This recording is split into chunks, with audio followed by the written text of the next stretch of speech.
Bienvenue sur la plateforme de Hermine Bicou. Aujourd'hui, on va parler par rapport à la difficulté à prendre des décisions.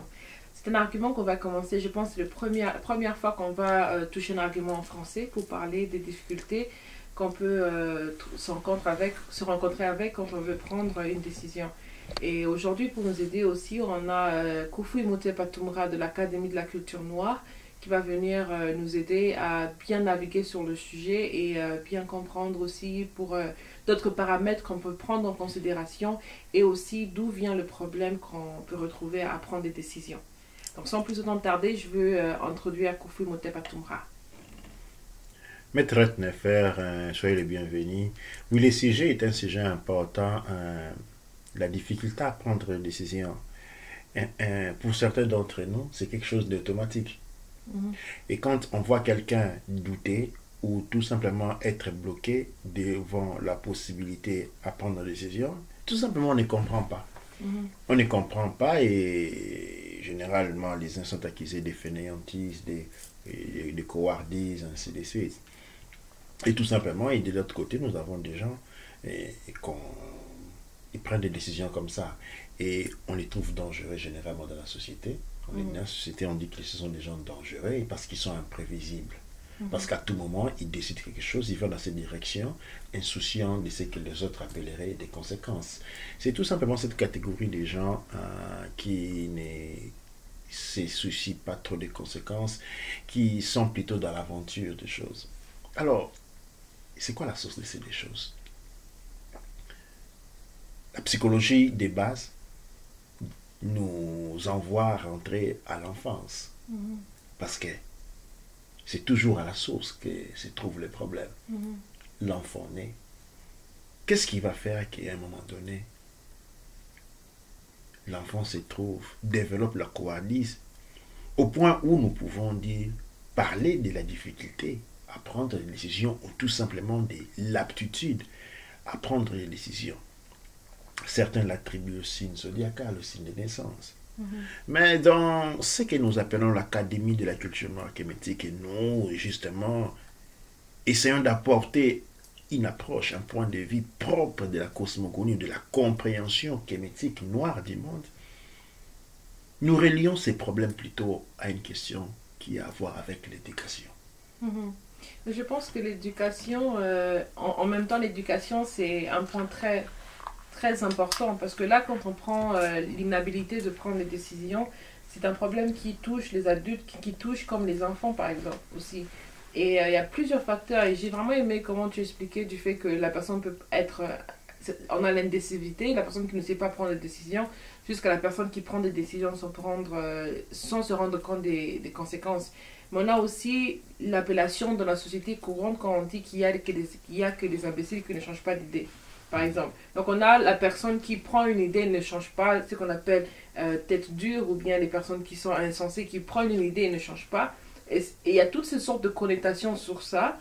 Et par contre, on a la plupart des personnes qui prennent une idée et puis après, ils sont convaincus à changer leurs idées. Donc, ce sont des personnes qui prennent une idée mais ne restent pas calées sur l'idée non plus.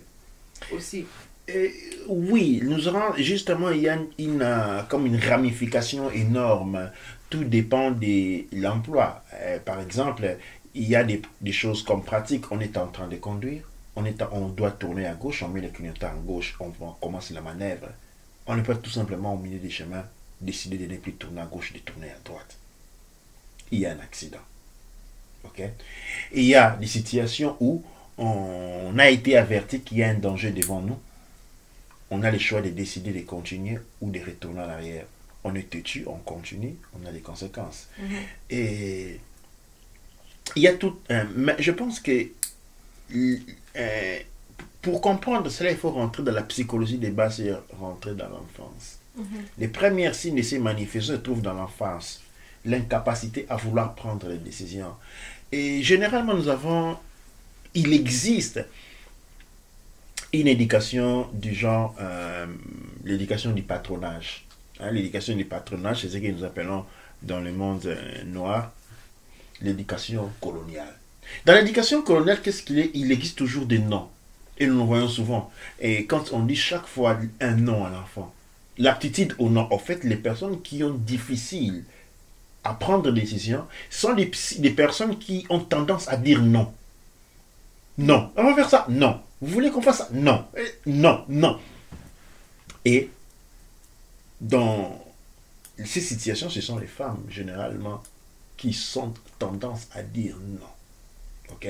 Parce que la femme, elle est déjà réceptive. Ok? Et ce n'est pas de la nature de la femme de dire non. Ok? Mais quand la femme développe, dans la femme se développe cette attitude-là à dire non, il y a toute une compromission de la société.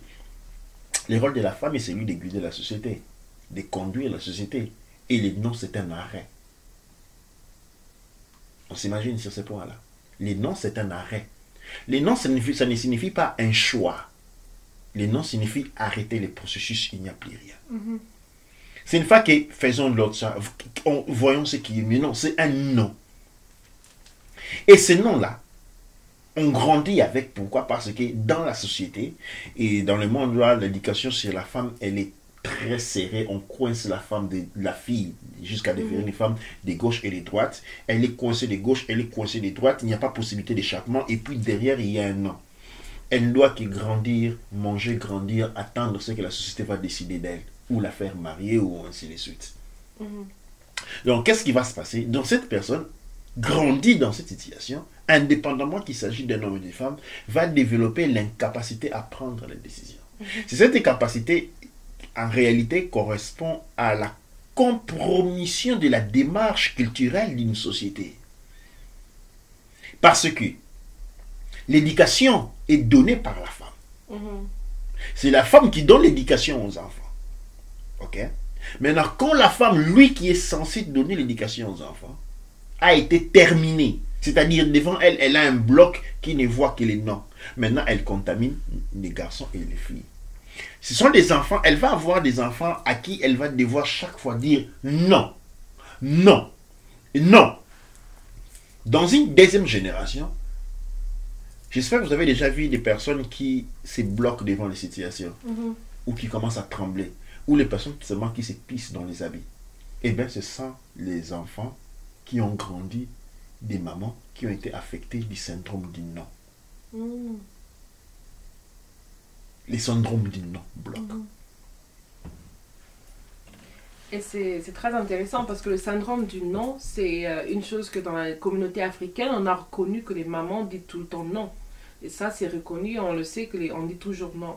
Et à part juste ça aussi, moi j'ai analysé dans mon passé, par exemple, il y a des moments où j'ai dit non en commençant et après j'ai changé d'idée. Alors qu'est-ce que j'ai réalisé? J'ai réalisé que quand je disais non, c'était par rapport au fait que une personne vient vers moi comme ça, toute excitée, avec une nouvelle idée, et on te donne une nouvelle idée, et après l'idée te brusque directement. Donc c'est une idée que tu n'as jamais entendu parler, que tu n'as jamais vu se réaliser, que ton cerveau a mal à procéder l'idée, et donc tu dis non. Tu dis non parce que tu dis non, au fait tu dis non à toute cette énergie qui vient vers toi, tu dis non c'est comme une intrusion au fait des fois. Tu as l'impression qu'il y a une intrusion avec une idée qui est extérieure, qui n'est pas la tienne, qui veut entrer en toi et tu dis non. Et c'est vraiment le non qui dit non au changement, non au progrès, non à la diversité, non à beaucoup de choses. Et c'est seulement après avoir pris en considération toutes les autres informations, alors c'est à ce moment-là qu'on va peut-être dire oui ou peut-être qu'on va changer de point de vue. Et j'ai analysé ça et j'ai aussi attribué ça à la nouvelle société qu'on a aujourd'hui. Parce que dans un temps, dans le passé par exemple, quand une personne avait une communication, regardez les films il y a longtemps. Pourquoi beaucoup de gens trouvent les anciens films très ennuyeux? Parce qu'il y a la pause. Il y a des très très longues pauses entre les dialogues. Donc on va dire bonjour, comment était la journée? Il y a une pause. Ma journée était bien. Donc, on donne à l'autre le temps de réfléchir. On est attentif à l'autre. On lui donne le temps de réfléchir. Moi aussi, on lui donne le temps de vraiment comprendre qu'est-ce qui se passe en lui aussi en même temps. Mais le problème, il est quoi? Le problème, il est que quand on ne donne pas ce temps à l'autre et puis on demande une réponse directement, alors le cerveau doit aller et trouver une réponse rapide. Donc, le cerveau, il est frustré. Donc, il ne sait pas procéder les informations. Et donc, il va donner une réponse autopilote, la réponse qui est sur autopilote. La réponse, c'est le non. Le non qui a été incultré depuis la naissance, le non qui a été enfoncé en la personne depuis que la personne était jeune, depuis que la personne était petite, le non qui a été enfoncé en lui. Donc la personne répond par rapport à ce non. Parce que c'est une réaction de stress, mais aussi une réaction que la personne seule sait comme une réaction qu'il peut avoir dans ce cas-là. Et je pense que ça, c'est aussi un élément qui est très important, c'est que aujourd'hui la communauté ne nous donne, ou bien la société ne nous donne pas assez de temps pour savoir prendre une décision. On nous demande de prendre une décision tout de suite. Et c'est comme ça que alors la personne dit non. Parce que quand tu dis non, ça veut dire, au fait, tu dis non au fait que le procédé pour prendre la décision est trop court. Tu n'as pas le temps pour prendre une décision, donc tu dis non. Et dans un premier temps, il est important d'examiner du point de vue énergétique. Ok? Parce que nous sommes énergie dans un premier temps. Chaque fois que l'on dit non, qu'est-ce que l'on sent en soi? Une brisure. Ok? Les non, c'est la séparation. Ok? Les non, c'est la destruction. Les non, contrairement à ce qu'ils pensent, ne protègent pas. Ils séparent. Ils séparent. La séparation n'est pas la protection. Ok? Les non est toxique. Et une psychologie sur les non, et c'est une psychologie qui rend la personne très toxique. En fait, l'idée sur laquelle on se sent envahi, c'est parce que dans un premier temps, il y a l'idée de la séparation des autres. La séparation des autres crée un faux sentiment de devoir se protéger des autres. C'est en ces moments-là que l'autre vient avec toute sa novité. Au lieu de l'embrasser, on la refuse. On la repousse. On la repousse. En réalité, c'est un faux sentiment. C'est une fausse réalité. L'autre n'apporte pas quelque chose qui nous prend au-delà, qui nous dépasse. L'autre nous apporte une joie contagieuse. Maintenant, voyez l'autre arriver, au lieu d'écouter son visage, au lieu d'écouter ses paroles, regardez son visage. Elle est contagieuse, elle n'exprime que la joie. Le problème, c'est que dans le monde où nous avons subi un très long période d'esclavagisme et de conditionnement et colonial qui continue encore jusqu'à aujourd'hui. Ces conditionnements colonial veut que nous ne soyons pas en mesure de communiquer avec nous-mêmes. L'esclave doit toujours être triste pour ne pas trop se monter la tête. Parce que s'il se monte la tête, il va penser à la liberté. La liberté, c'est la joie. Si une personne commence à être joyeux, eh bien, la seconde chose qu'il va vouloir, c'est obtenir cette joie. Et dans la psychologie coloniale, il faut couper toute source de ces joies. Il faut que la personne soit triste. Étant triste, on est en forme de résiliation. On ne cherche pas de changer. Maintenant, la personne colonisée, la personne dont la colonisation a bien fonctionné, c'est la personne qui ne cherche pas à changer sa condition. Il reste au même point. Et c'est une personne qui devient imperméable à la joie, parce que la joie signifie transformation. Et c'est seulement dans cette phase-là que quand l'autre vient vers nous, avec son éclat de joie, on lui dit non. C'est exactement quand quelqu'un venait dire à un autre esclave, écoute, j'ai trouvé le moyen qu'on s'échappe. Lui, il avait prédit, non, on va se faire tuer. Non. Et la colonisation, la psychologie coloniale a forcé cette mentalité dans une personne de référence, la femme. Parce que la femme, c'est celle qui reste avec les enfants. La première génération des esclaves sont résistants. Ils sont naturels. Comme dit les colons sauvages pour dire naturel. La deuxième génération, c'est une génération hybride. De par son fonctionnement psychique et psychologique. Pourquoi? Parce qu'elle a grandi avec une mère qui l'a limitée. Non, non, non, non, non, non, non et non. À la fin de la journée, l'enfant se porte avec lui pendant toute sa vie, se portera pendant toute sa vie la voix de la maman qui lui dira toujours non. Et même quand la maman ne sera plus là, pour lui dire non, elle aura toujours cette voix. C'est toi qui dis non. Et ça va se manifester par, elle se bloque, le blocage. Et elle va transmettre le même syndrome du non à sa fille. Et c'est aussi la frigidité aussi. Et c'est là aussi, c'est symbolique quand on regarde la frigidité aussi qui est aujourd'hui un très grand problème. Et en même temps, je me suis dit que c'est vrai que les femmes, on a vraiment ce problème où on a l'incapacité de prendre des décisions. Et c'est pas pour tout le monde, donc ne soyez pas choqués, mais dans le sens où quand on a beaucoup de femmes dans une salle, c'est difficile de faire une conversation qui sera finie et une conversation qui va bien aller parce qu'il n'y a pas de décisions qui seront prises à l'intérieur. Il y aura tout le temps il y aura une personne qui ne sera pas contente, qui va prendre les choses émotionnellement, pour une raison ou une autre, pour trouver un moyen de dire non. On va l'habiller comme on veut, mais en réalité, on est en train de dire non à l'autre personne qui parle, l'interlocuteur. Alors, la question que moi j'allais poser, c'est que moi j'ai remarqué en faisant l'examen de soi, c'était que prendre une décision demande aussi beaucoup d'énergie. Est-ce qu'il se fait aussi qu'on est incapable de prendre des décisions si on a très peu d'énergie? Parce que prendre des décisions, c'est surtout aujourd'hui, c'est vrai quand on a la personne qui vient vers nous, nous demande, ou bien on a une idée excitante qui vient vers nous, qu'on doit choisir à la prendre, alors on doit aussi avoir l'énergie, assez d'énergie pour faire pour prendre l'opportunité. Je dirais un peu comme les personnes qui diront que non, je vais commencer un business aujourd'hui. Il y a l'idée pour faire un business qui lui vient dans la tête. Alors il dit que non, avant de commencer le business, je dois aller me préparer, mettre de l'argent de côté, travailler ici, travailler à gauche, faire ça comme ça, comme ça.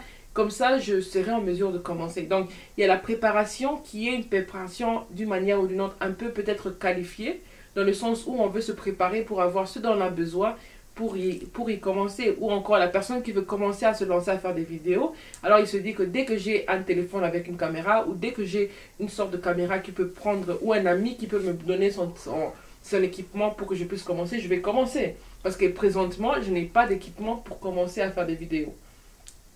Donc ça c'est qualifié. Mais il y a l'autre qui dit que non, j'ai un téléphone, mais j'aimerais avoir la caméra du dernier cri, la caméra qui vient de sortir, le nouveau Samsung, parce qu'il a une meilleure caméra, il peut faire des meilleures vidéos. Donc moi j'ai besoin d'avoir ce Samsung pour commencer à faire des vidéos pour moi. Donc on a cette partie qui est, on a toujours l'importance, il semble que la partie elle est logique, mais en réalité c'est pas logique. La raison pour laquelle on se dit non n'est pas logique.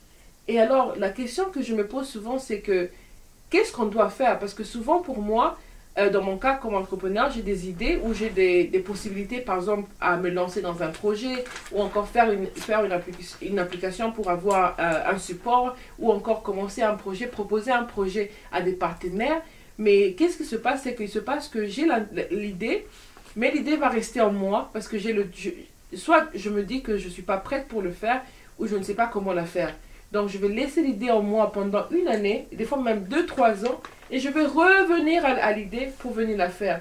Mais qu'est-ce qui se passe? Aujourd'hui, j'ai réalisé en faisant ça que, en réalité, j'ai perdu 3 ans de cette expérience. Cette expérience, j'ai perdu 3 ans dans cette expérience. J'aurais pu faire l'expérience et j'aurais pu m'en lasser, donc aller plus loin. Mais en attendant, j'ai perdu 3 ans dans l'expérience. Et oui, là, nous avons affaire avec une question technique. Okay? Je vais essayer d'utiliser un exemple pour l'expliquer. Je l'appellerai, c'est une question de circuiterie. Pourquoi? L'énergie circule à l'intérieur des canaux, des tuyaux. Okay? Maintenant, l'énergie qui traverse un tuyau, à travers les âges, force cette... Imaginons avoir un tuyau élastique, okay? Et que l'idée, c'est de l'eau chaude, très chaude. Cette idée, chaque fois qu'il passe dans ce tuyau, il agrandit sa largeur. Mais on ne peut pas voir une quantité trop chaude d'eau. Elle risque de fondre le tuyau. Mais légèrement un peu plus chaud. Et chaque fois que ça passe, le tuyau devient un peu plus grand. Et la quantité, plus que le diamètre intérieur du tuyau augmente, sa capacité à résister à la chaleur aussi augmente. Donc, il y a un processus de learning and doing. Okay? Apprendre pendant qu'on le fait. Pendant qu'on est en train de le faire. C'est-à-dire, ça commence à partir de l'enfance, où on fait confiance à l'enfant. On laisse l'enfant prendre ses risques. Même quand on ne connaît pas ce que l'enfant veut faire, on laisse quand même arriver. et comprendre si ça en valait la peine ou pas. Ok? On voit l'enfant venir avec les idées les plus étranges. Par exemple, l'enfant qui dit, écoute, aujourd'hui, je n'irai pas à l'école avec les normales baskets, je vais mettre des paires de souliers ou des boots d'eau. On le laisse aller, les faire. On donne confiance à l'enfant et l'enfant se sent libre d'apporter son imagination qui est à l'intérieur. Cette énergie continue à circuler. Maintenant, les diamètres du canal de cette énergie aussi augmente. Maintenant, l'enfant devenu adulte a cette capacité décisionnelle. Il est à mesure de gérer cette grande quantité d'énergie et de la faire passer au même temps. C'est-à-dire, l'idée lui arrive tout de suite, il les met en pratique. Maintenant, quand on a été saboté, parce que c'est un sabotage de l'enfance, où on a été contré au non, non, non, non. C'est-à-dire, ce tuyau, il est resté tout petit. Ce tuyau n'a jamais grandi. Maintenant, on arrive dans l'état adulte avec un tuyau, une circuiterie, une tuyauterie d'un enfant de 7 ans.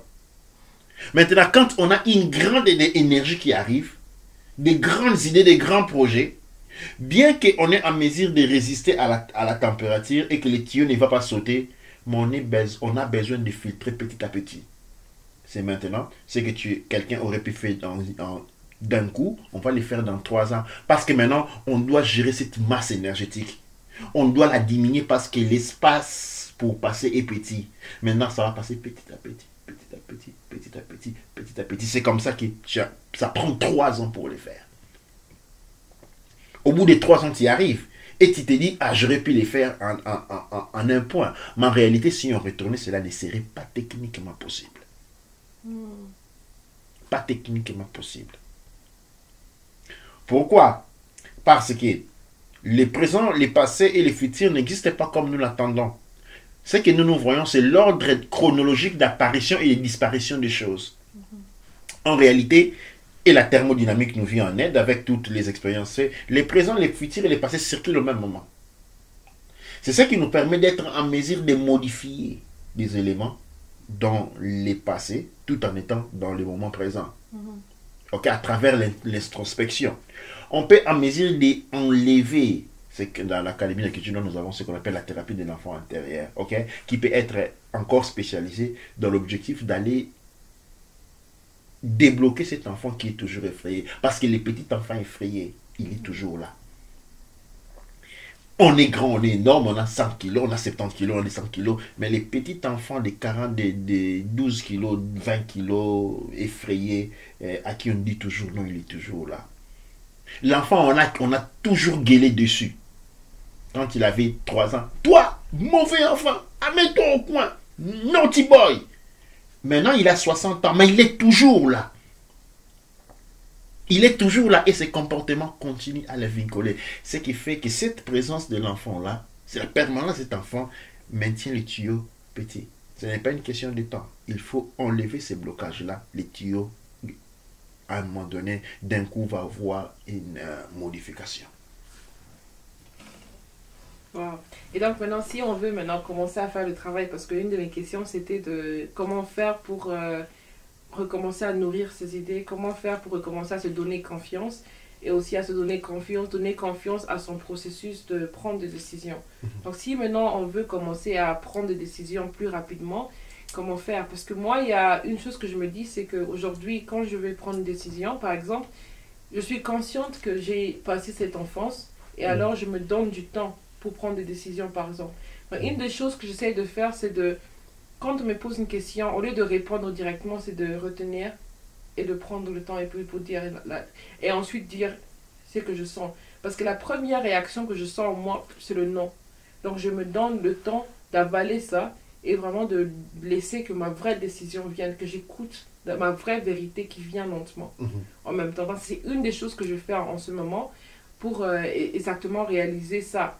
Mais en deuxième, je me dis aussi que par rapport au flux d'idées, parce que j'ai beaucoup d'idées qui viennent 24 heures sur 24, mais j'ai l'impression effectivement que ce tuyau, il est pas stable. Donc c'est comme si l'idée vient, mais j'ai l'impression d'être incapable de gérer toute cette, vraiment toutes ces idées qui sont autour de moi. Donc, alors comment on fait maintenant pour effectivement soigner cet enfant et lui donner sa voix, lui laisser avoir son expérience qu'il a manqué?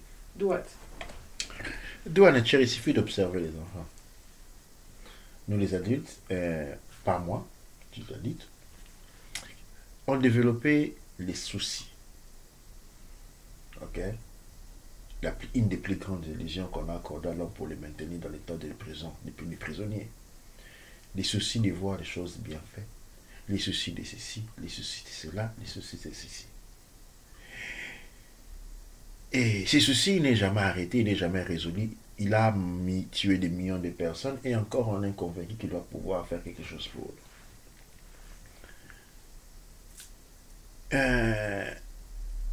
La solution, il faut apprendre à vivre comme un enfant. Quelqu'un vous dira, mais vivre comme un enfant, c'est pas responsable. Non, vivre comme un enfant, c'est n'est pas vivre comme un enfant, c'est être un idiot. Ça signifie quoi vivre comme un enfant? Je n'ai pas dit que tu vas tu vas commencer à sauter sur la table. C'est que je dis intérieurement. Vivre comme un enfant. Ce qui va arriver arrive. Ne pas se soucier du demain, mais réjouir du temps présent, de ce que l'on a devant ses yeux.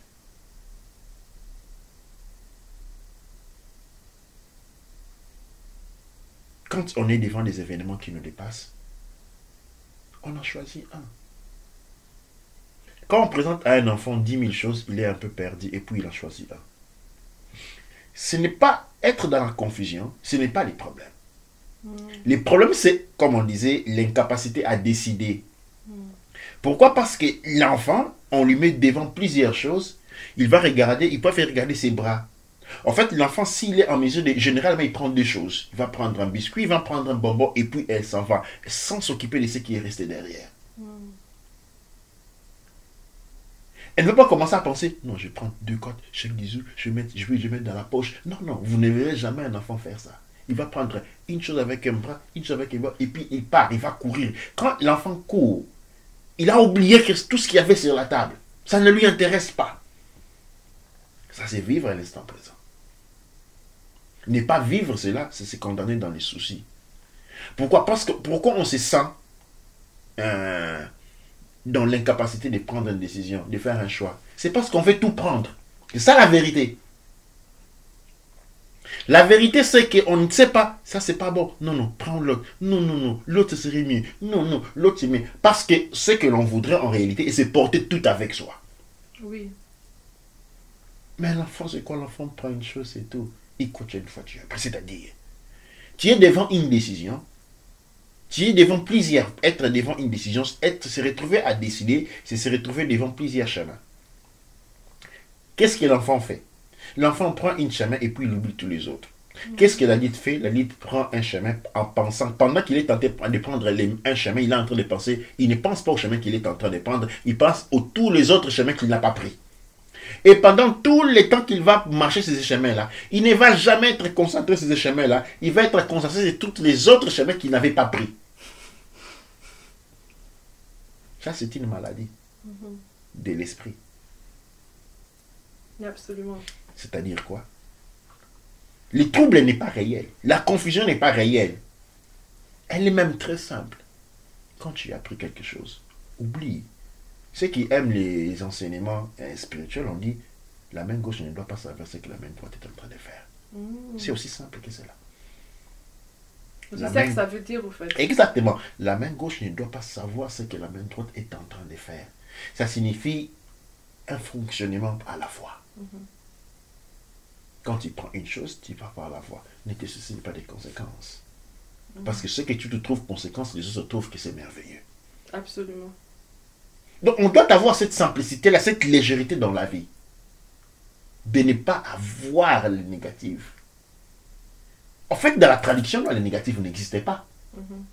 Les négatifs, dans la tradition culture, non, ce n'est pas les mauvais comme dans la culture l'écodème. Dans les cultures l'écodème, on a les négatifs qui est mauvais, les positifs qui est bon. Dans la culture mélanoderme, on a les négatifs qui est la source, les positifs qui est l'accomplissement. Dans les négatifs, on a toutes les potentialités possibles et infinies. Et dans les positifs, on a une chose, c'est qu'on a choisi. C'est comme dans le monde de business, on dit tout problème est une opportunité. Donc, on est toujours dans les négatifs. Quand on n'a pas choisi, on est toujours dans le négatif. Il ne faut pas plairer. Non, non, non, non. Tu es négatif, ça signifie que tu n'as pas encore fait un choix. Tu n'as pas encore fait un choix. Être négatif, ça ne veut pas dire être dans le mal.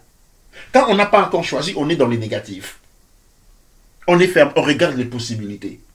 Quand on a choisi, on est dans les positifs, on ne retourne pas dans les positifs, dans les négatifs. Parce qu'on a déjà fait un choix. Un seul choix à la fois. Un choix à la fois. Wow. Douane et tiers. Et ça, c'est très bien aussi, hein, c'est qu'on veut le dire. En même temps, ça me rappelle la sagesse ou un sketch que j'ai vu de Jean-Michel Cancan il y a très longtemps. Pour ceux qui ne connaissent pas, Jean-Michel Cancan, c'était un comédien du Cameroun il y a très longtemps.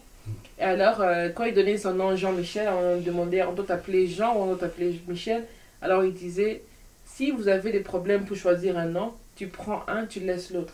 Donc soit tu m'appelles Jean-Michel, ou tu m'appelles Cancan, c'est pas un problème. Le plus important, c'est que tu prends un, tu laisses l'autre.